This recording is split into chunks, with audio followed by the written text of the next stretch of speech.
76페이지 사회정의와 사회윤리 부분을 제가 보도록 하겠습니다. 판서를 할 테니까 여러분들 따라와 주시고요. 수업은 계속 판서로 나갈 거니까 준비를 해주시면 좋겠어요. 프린트는 제가 늘 계속 처음부터 말씀드렸지만 복습하거나 혼자 공부하실 때 확인하는 용도로 쓰시면 좋을 것 같아요. 자, 오늘 사회정의와 사회윤리 중에서 사회윤리를 먼저 제가 말씀을 드리려고 합니다. 사회윤리를 갑자기 왜 생뚱맞게 얘기하느냐? 사회윤리는 기존의 어떤 의무론이나 공리주의나 동양의 사상이 어떤 문제가, 윤리적인 문제가 생기면 이게 왜 문제냐? 개인이 못해서 문제라고 봤어요. 예를 들어서 여러분이 대학을 가야 되는데 선생님 제가 대학을 못 갈 것 같아요. 네가 공부를 안 해서 그렇지. 너가 열심히 해. 너 5시간 잤니? 4시간만 자. 아니면 3시간만 자. 더 열심히. 너가 잘하면 너 좋은 대학 갈 수 있고 훌륭한 사람 될 수 있어. 너가 잘하면 돼. 뭐 이런 식으로 개인에게 초점이 맞추어져 있었어요. 그런데 이게 옛날에는 이게 가능했는데 사회가 복잡해지고 다양해지고 굉장히 현대사회로 들어오게 되면서 개인의 문제만으로 돌리기에는 매우 어려운 상황이 되었습니다. 여러분들 다 열심히 하잖아요. 열심히 하고 있는데도 우리가 이런 어떤 문제 상황 속에 놓여 있는 건 개인의 개인의 문제만으로 보기에는 좀 더 문제가 있지 않느냐. 그래서 사회적인 측면에서 이 도덕윤리 부분을 바라보자라고 해서 사회윤리가 등장을 하게 됩니다. 하지만 어쨌든 개인의 윤리와 사회윤리가 뭐냐를 우리가 구분을 할 수 있으셔야지만 또 사회윤리의 특징을 알 수 있어서 제가 개인윤리 설명 먼저 드리도록 하겠습니다. 일단 개인윤리는요, 개인주의에 기반을 두고 있습니다. 개인주의에 기반을 두고 있는데 앞으로 여러분이 윤리 시간에 개인주의가 나온다 그러시면요, 바꿔주세요. 뭘로 바꿔주시냐면 자유주의로 바꿔주세요. 자유주의와 같은 맥락이다 이렇게 생각을 하시면 좋겠습니다. 그러면 개인주의는 뭘 강조하는 거냐라고 보시면 개인주의는 자유주의니까 개인의 뭘 강조하겠어요? 자유를 강조하겠죠.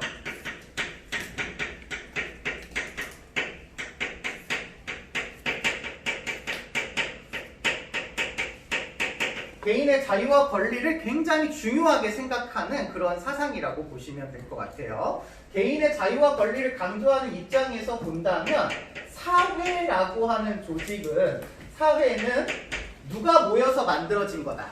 개인이 모여서 만들어진 거다.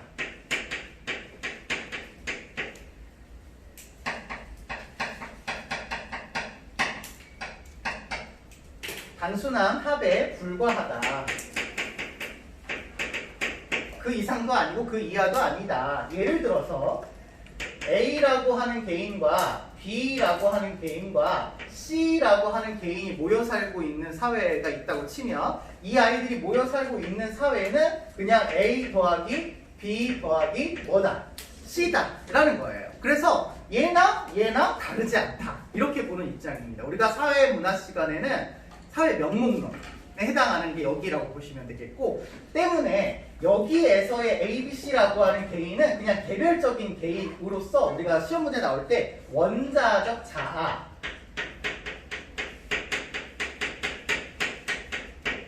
표현을 해요. 그래서 독립적이고 개별적인 개인이다 이렇게 표현을 합니다. 그래서 개인의 어떤 권리나 자유를 굉장히 중시하고 있죠. 근데 이걸 중시하고 너무 중시하다 보면 잘못에 빠질 위험이 생기게 됩니다. 개인의 권리만 강조하게 되죠. 그럼 뭐가 될까요? 개인주의가 뭐를 변질될까요? 극단적으로 되면 자기만 중요하게 여기겠죠. 이걸 우리가 뭐라고 불러? 이기주의라고 불러요.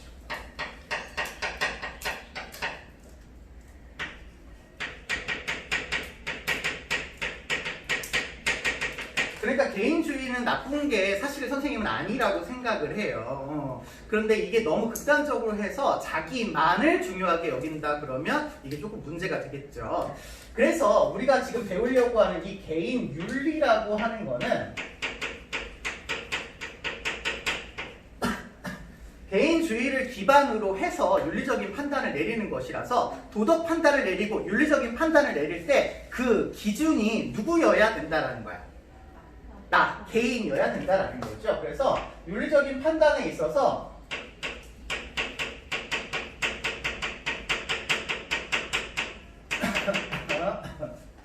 개인의 양심과 도덕성을 기준으로 중심으로 해서 판단을 내리는 그런 사상이다라고 생각을 하시면 될 것 같아요. 뭐가 옳지, 뭐가 그르지 라고 하는 판단에서 개인이 가지고 있는 양심과 도덕적인 판단에 따라 윤리적인 판단을 내리는 거죠. 때문에 만약에 여기서 윤리적인 문제가 발생을 했다 그렇다고 한다면 문제 발생의 원인이나 해결을 누구한테 요구해야 될까요? 개인에게 요구하면 됩니다. 해결을 개인에게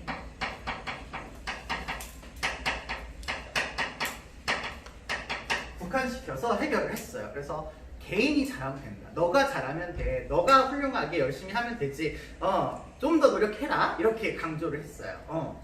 그런데 아까도 얘기했지만 이것만으로는 이제 사회가 복잡해지고 다양해져서 충분하게 문제를 해결할 수 없는 그런 사회가 되면서 사회 윤리를 강조하게 되었습니다. 사회 윤리에 기반을 두고 있는 건 사회주의라고 표현하지 않아요. 왜냐하면 사회주의는 특정한 이데올로기를 표현하는 그런 표현이 있기 때문에 우리 윤리 시간에는 뭐라고 표현하냐면 사회주의를 포함해서 이야기하는 공동체주의 라고 좀 넓게 표현을 하겠습니다. 공동체주의. 개인주의가 개인의 자유와 권리를 강조했다면 공동체는 뭘 강조할까? 공동체를 강조하겠죠. 공동체 다른 표현으로 집단의 역사, 전통, 문화, 맥락, 이런 것들을 중시하겠습니다. 이런 것들을 기준으로 보겠습니다. 여러분들 가만히 생각해 보면요, 여러분들이 좋아하는 어떤 가치의 기준은 공동체하고 떨어져 있을 수가 없어요. 사실은 우리나라에서 성공하는 게 목표이지, 우리나라에서 성공하는 것도 성공의 기준이 우리나라적이야. 그래서 어떻게 생각하면 우리가 사고하고 생각하는 게 대한민국이라고 하는 사회를 떠나서 그냥 단독적으로 존재한다라는 게 과연 가능할까? 라고 생각이 될 수 있을 것 같아요. 공동체주의 입장에서는 그런 관점이에요. 너네들이 중요하게 여기는 가치는 사실은 다 사회에서 중요하게 여기는 가치가 너희들의 생각에 반영된 거야. 그러니까 사회가 중요하다라고 보는 거예요. 그래서 얘네들이 생각하는 사회라고 하는 것은 개인의 단순한 합 이상입니다.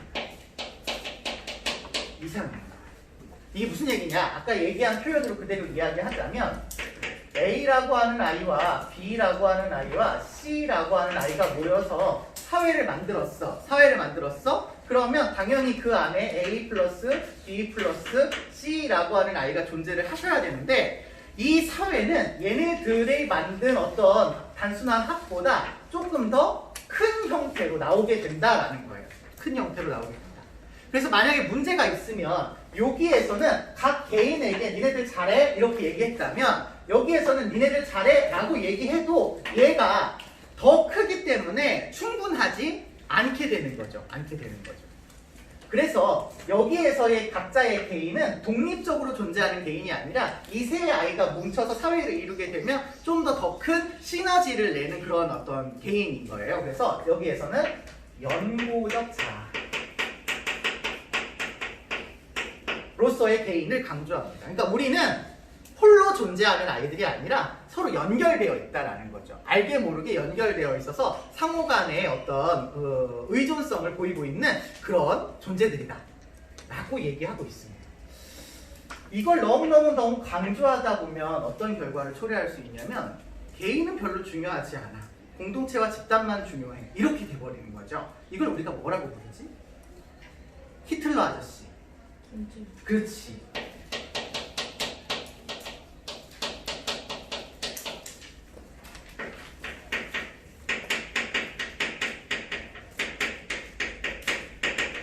전체주의로 이렇게 조금 안 좋게 흘러갈 가능성이 생겨나게 됩니다.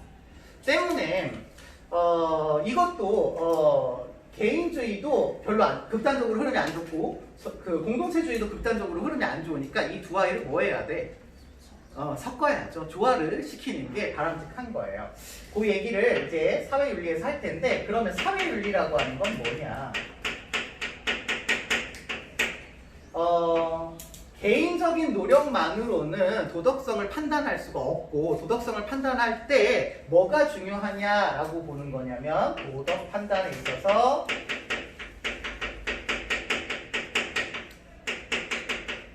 사회 구조, 사회적인 맥락, 어떤 정책이나 제도, 이런 것들을 고려해서 판단을 해야 된다라는 거예요. 때문에 어떤 문제가 발생을 하면 그 문제 발생의 원인과 해결에 있어서도 개인의 노력만으로는 될 수 없어서 사회적인 맥락까지, 뭐 예를 들면 정치적인 영역, 경제적인 영역, 사회 구조적인 영역, 제도적인 영역, 법률적인 영역, 이런 것들까지 확대시켜서 문제를 해결해야 된다라고 주장하는 사상가들이라고 생각하시면 되시겠습니다. 조금 구분이 되실까요? 오케이. 사실은 여기는 이제 전제야, 전제. 그리고 시험 문제에 나오는 건 지금 이야기하는 사회사상가입니다. 3월달 시험에도 이분이 조금 어려웠을 거고요. 3월달 시험에도 나오고 이분 매번 나와요.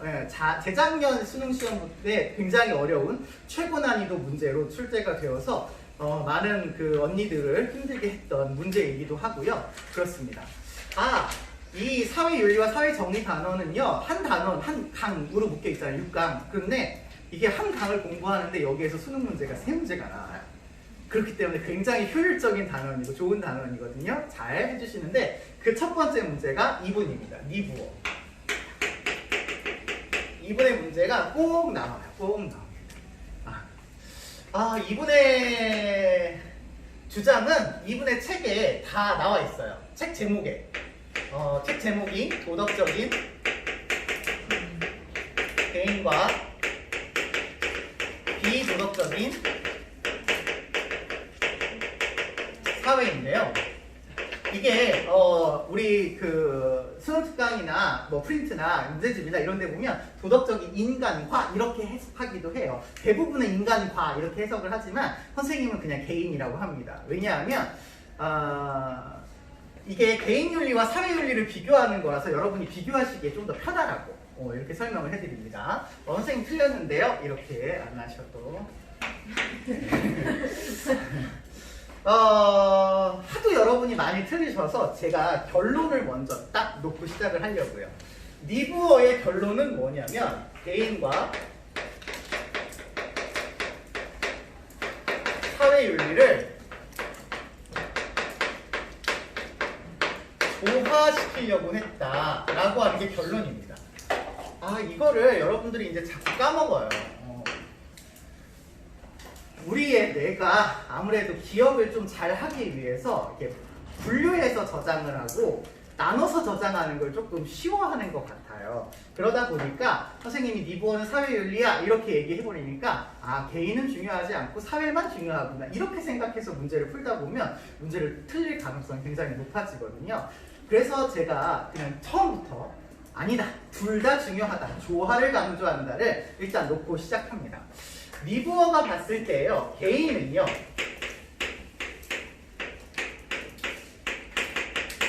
어떤 존재냐면 이기적이고 충동적인 존재예요. 이기적이고 충동적인 존재라고 봅니다. 자기 욕구가 많고 자기 욕구를 채우고 싶고 이런 것들을 절제하지 않으면 막 다른 사람 걸 빼앗아가지고 자기 욕망을 충족시키고자 하는 그런 충동도 가지고 있는 그런 존재라고 리브어 선생님은 생각을 했어요. 그래서 개인 윤리가 달성해야 될 최고의 목표는 이러한 것들을 잘 뭐 할까요? 뭐 해야 할까요? 없애야 돼요? 나는 그 없앤다는 표현을 좋아하지 않습니다. 어느 문제집에 보면 이기적이고 충동적인 존재이기 때문에 성악설을 주장했다. 이렇게 표현하는 데도 있어요. 이건 학자들마다 좀 생각이 다를 수도 있겠으나 선생님 성악설을 안 쓰려고요. 나는 이게 악하다 이렇게 생각하진 않아요. 어느 정도 개인은 이기적이고 충동적일 수 있다고 생각을 해요. 그렇지만 이게 너무 과도하면 안 되니까 어떻게 해야 돼? 조절을 해야지. 그치? 이거를 인간은 조절할 수 있니 없니? 있어요. 옛날에 어떤 선생님은 선생님한테 그렇게 얘기했어. 먹을 거 앞에서 참을 수 있는, 절제할 수 있는 동물은 오로지 인간밖에 없다. 이렇게 얘기했거든요. 리버도 그런 것 같아요. 욕구와 욕망이 동물처럼 존재하고 있지만 이거를 조절할 수 있는 능력이 인간에게 있다라고 보았어요. 인간은 뭘 통해서? 라면 이성을 통해서, 다른 말로 선의지를 통해서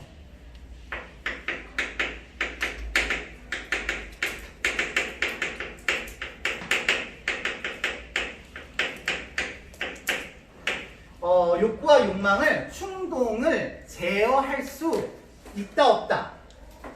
있다 없다? 있다. 이것도 여러분 잘 헷갈리시는 거니까 꼭 알아두세요. 가능하다, 할 수 있어요.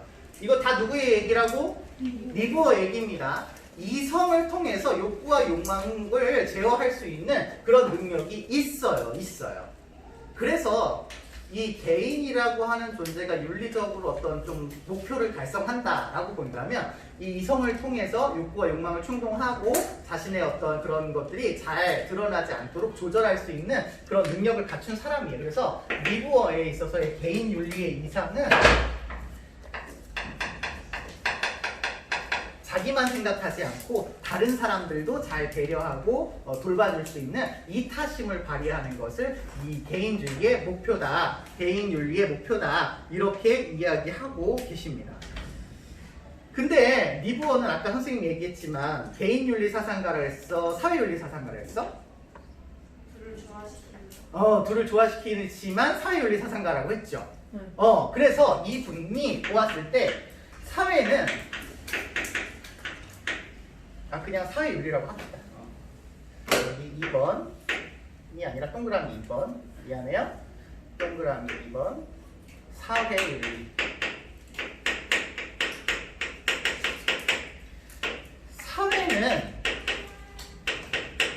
사회는 개인이 단순하게 모여서 된 것 뿐인가요? 그 이상인가요? 사회윤리 사상가이니까 이상이겠죠. 사회는 개인의 단순한 합 이상으로 보고 있는 게 리브어의 입장입니다. 앞에 설명을 했죠. 사회윤리 사상가이기 때문에 그렇습니다. 그래서 이 집단과 사회에서 발생하는 그런 것들을 사회적인 이상을 통해서 잘 조절하고 다스려서 이 사회가 좀 안정적이고 질서 있고 이렇게 운영되는 것을 이상적인 목표로 생각을 해요. 그거를 리브어의 표현으로 이야기하면 정의로운 사회가 되는 게 목표다. 이렇게 이야기할 수 있을 것 같습니다. 이렇게 이야기할 수 있을 것 같아요. 그렇기 때문에 이제 두 번째 얘기를 하셔야 되는데요. 그렇다라고 본다면 개인들이 자기의 욕구와 욕망이나 충동을 이성으로 제어를 할 수 있다라고 이야기했잖아요. 근데 그 개인이 모여있는 사회나 집단의 욕망과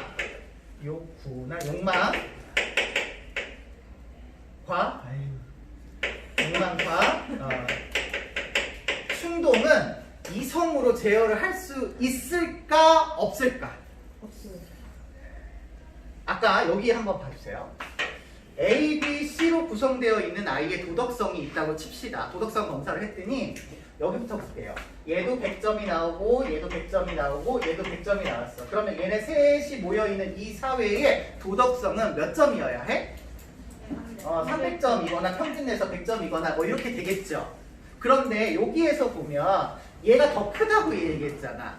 그러면 얘도 100점이고 얘도 100점이고 얘도 100점이다 라고 한다면 이 세 아이의 합산한 도덕성은 300점일까요? 그 이상일까요? 그 이하일까요? 몰라요. 어? 얘가 더 크다고 얘기했잖아. 네. 300 이상. 얘네들의 세 명의 도덕성의 합산이 300보다 작아야지 얘가 더 커지겠죠. 네.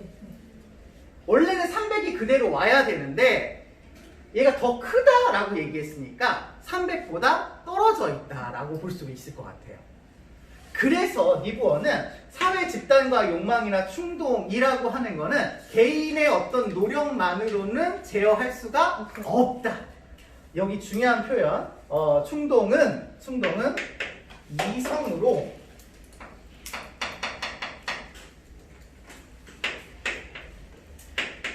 제어하는 것이 불가능하다. 윤리 시간에 좀 이런 극단적인 표현 잘 안 쓰거든? 안 된다. 뭐 된다. 확실히 이것만 해야 된다. 이런 거 잘 안 써요. 그런데 이렇게 얘기합니다. 안 돼. 이성으로 집단적인 충동을 제어할 수 있다, 없다? 없다. 왠지 불가능 그러면 좀 가능성이 있어 보이지만 없다야. 알겠지? 극단적인 표현입니다. 없다예요. 그래서 여러분이 얘랑 헷갈려야 해. 비슷한 의미 같아서 헷갈려야 해. 개인적인 문제는 이성으로 제어를 할 수가 있다, 없다? 있어. 그런데 이게 집단적으로 들어가 버리시게 되면 개인의 도덕성이 집단 안에서 떨어지기 때문에 집단 안에서는 이 이성만으로는 제어할 수가 있다, 없다? 없다. 여기 만자 하나 써주는 게 더 확실할 것 같은데. 미안해요. 여기 만자. 이성만으로는, 이성으로는 아니고 이성만으로는, 미안합니다. 이성만으로는 제어가 불가능하다라고 보고 있어요. 왜 그러냐라고 니부어 선생님은 설명을 하시냐면 여기다 쓸게요. 집단의 도덕성이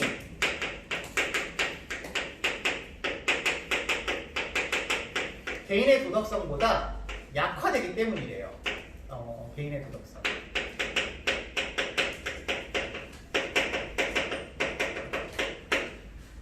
아무래도 내가 홀로 스포트라이트를 받고 있으면 되게 잘해야겠다. 잘못하면 안 되겠다. 이런 모습이 등장하지만 우리가 이렇게 단체와 무리 안에 있으면 쟤도 잘못하는데 나도 잘못해도 괜찮겠지 뭐. 이런 생각을 하게 된다라는 거예요. 그래서 집단 안에 들어있는 개인의 도덕성은 그냥 홀로 개인에 있을 때의 도덕성에 비해서 떨어지게 된다. 이렇게 얘기를 하는데 그거를 이렇게 설명하기도 해요. 집단 안에 들어있는 개인은 맹목적 충동이 나타나서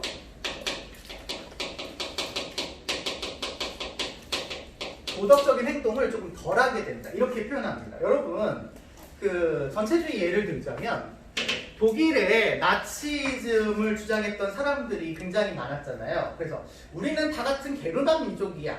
얘들아, 게르만 민족이 잘 되려면 유태인을 다 죽여야 돼. 이렇게 생각을 했어요. 그래서 왜 죽여야 되지? 이렇게 하는 사람들도 있었겠지만 대다수의 사람들이 야, 우리를 위해선 쟤네가 죽어야 되니까 우리 쟤네 죽이자. 막 이렇게 하는 법도 만들고 막 이랬단 말이야. 그럴 때 용기 있게 그거 나쁜 건데? 막 이렇게 얘기했더니 사람들이 막 죽어. 숙청을 당해. 그러면 대다수의 사람들이 머릿속으로 그건 아닌데 라고 생각을 해도 얘기를 해요, 못해요? 못하죠. 집단 안으로 들어가게 되면 그 집단의 이익이나 목적을 달성하기 위해서는 비도덕적인 행동을 하게 되는 가능성이 높아지더라라는 겁니다. 이해가 조금 될까요? 네. 여러분 2학년 때 배우신 이익 집단이 대표적인 형태예요. 개별적인 상인들이나 개별적인 어떤 사람들은 문제가 없지만 이 사람들이 우리 집단이라고 하는 걸 형성해가지고 뭔가 조직을 만들면 이 조직의 이익을 위해서 개인은 약간 비도덕적인 행동을 할 수도 있게 된다는 거죠. 맹목적 충동이라고 표현하기도 하고요. 과도한 강제력의 사용.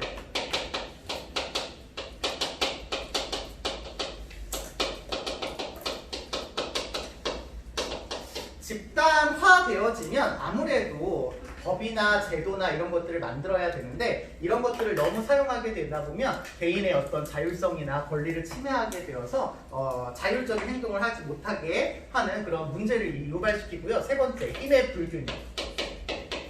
힘, 권력이라고 하기도 하고요.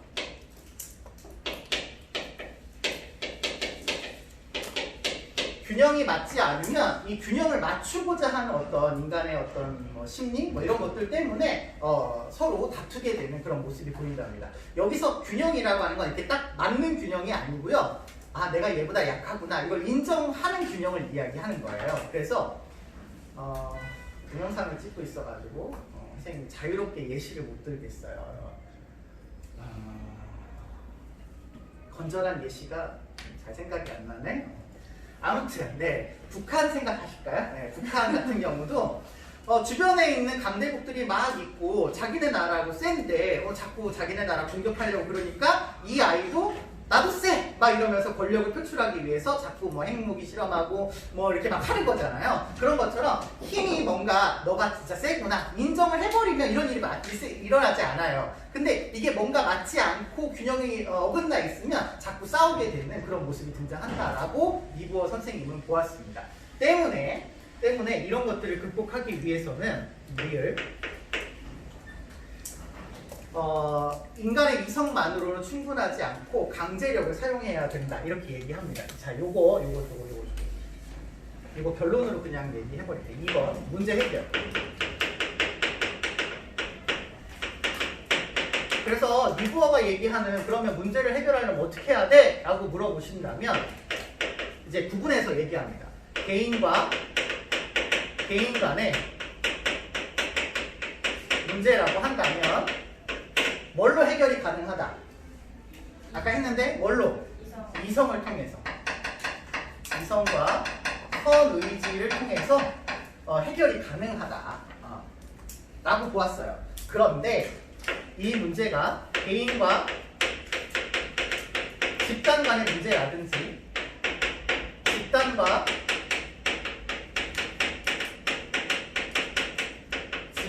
간의 문제라든지 집단 간의 문제가 돼버리면 이성으로 해결할 것이 가능하다 불가능하다?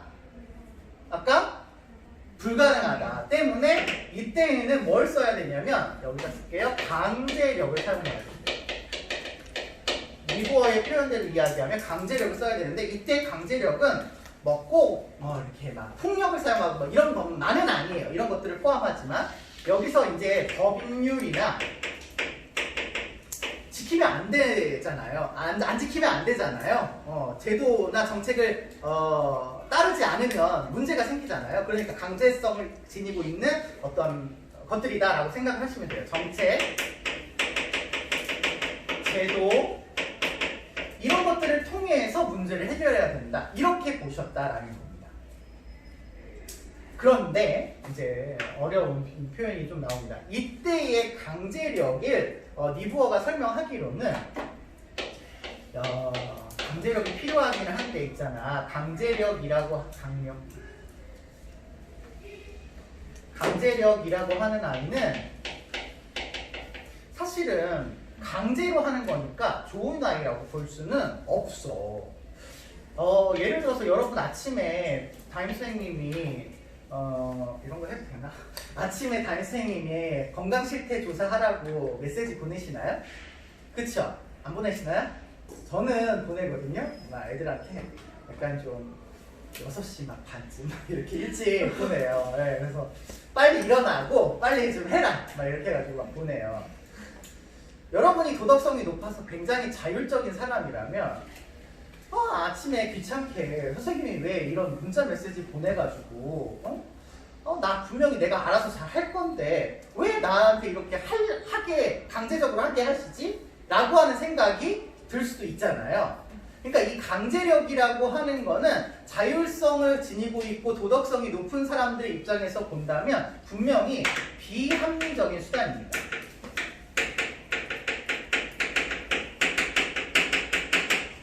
가만 놔둬도 잘 할 수 있는 도덕성을 갖추고 있는 사람에게 본다면 이런 제도나 이런 법률이나 이런 정책이 없어도 내가 다른 사람들 잘 도와주고 잘 지낼 수 있는데 왜 굳이 이런 것들을 만들어서 번거롭게 하지? 이렇게 생각할 수 있어요. 자원을 낭비하지? 시간을 낭비하지? 이렇게 할 수 있단 말이야. 그래서 이건 비합리적 수단으로 니보어 선생님은 생각을 합니다. 그렇기 때문에 강제력을 막 쓰면 될까요? 안 될까요? 네. 안 된다고 봅니다. 이것도 좀 어려운 표현인데요. 일단 강제력의 사용에 있어서 능력이 없는 사람이나 좀 도덕성이 떨어지는 사람들이 이런 강제력을 막 쓰면 어떻게 될까요? 이렇게 되겠죠. 네. 이렇게 되겠죠. 그러니까 이 강제력을 사용할 때는 반드시 니보어의 표현대로 이야기하면 선의지의 통제를 받는 강제력을 써야 된다라고 봅니다. 그냥 막 쓰면 안 되는 거예요. 안 되는 거예요. 적절하게 쓸 수 있도록 선의지, 높은 어떤 도덕적인 퀄리티를 가지고 이걸 써야 된다라는 거죠. 써야 된다라는 거죠. 그러면 많이 쓰면 될까요? 적게 쓸수록 좋을까요? 적게 쓸수록 좋습니다.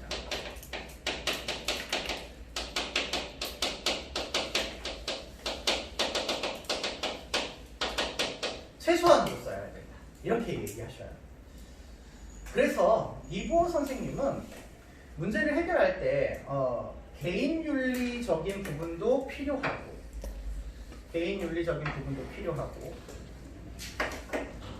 공동체 윤리적인 부분도 필요하다. 사회 윤리적인 부분도 필요하다. 라는 것을 통해서 이 두 아이를 뭐 하려고 했다? 조화시키려고 했다. 라는 게 핵심이 될 것 같습니다. 이걸 정리해서 한 번 더 써드릴게요. 니보어 선생님의 얘기를 다시 결론을 이야기하자면 개인 윤리와 사회 윤리의 관계를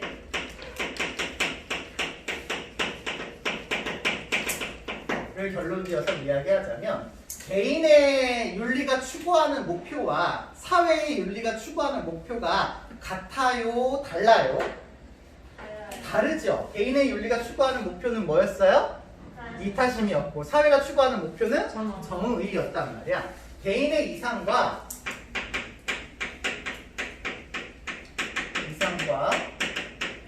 사회의 이상이 같지 않아요. 이걸 니보어의 표현대로 이야기하자면 지속적인 모순입니다.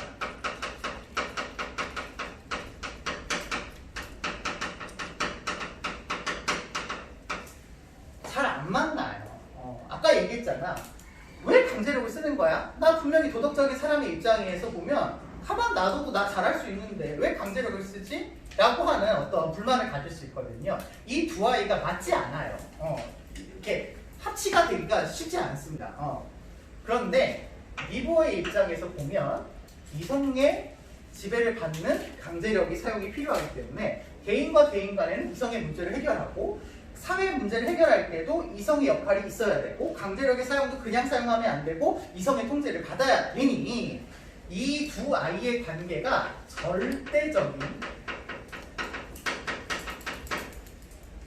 모순 관계는